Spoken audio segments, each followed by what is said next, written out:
I'm so excited to be a part of this Restoration SA event. We're expecting a whole lot of people to be restored. We're expecting our city to be restored. It's such our city has been hurting for a long time, and because we are the mother city, we are expecting healing to take place because a mother brings healing, and we're really expecting thousands upon thousands of lives to be changed today.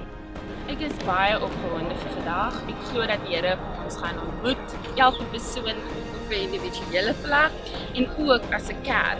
Ek glo ook die hekke wat ons gaan besit, dit gaan soos die hekke van die hemele oopmaak. It's actually really exciting. I think when I walked into this place, I was filled with awe that this is such a big thing is actually happening right now. Something that I think is long overdue that we really need for this nation, for this country.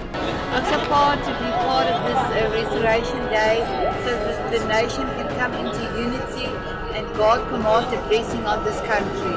Nice to see how the people have all come together united here to think that there is a hope for our country, and we as Christians need to usher this hope into our country, and we will see change in our country, but it needs to come from a spiritual sense. It's nice to have that punch in the spiritual realm.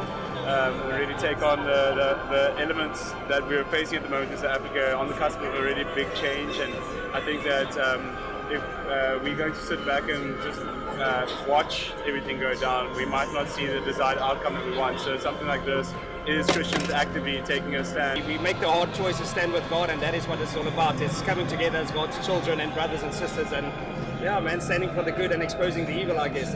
This event is for me a historical event. This is something that we prayed for and believed for, and we are excited to be here, and we expect that there will happen a lot of things that we ask for. And restoration for South Africa is here now, and therefore we are so much excited.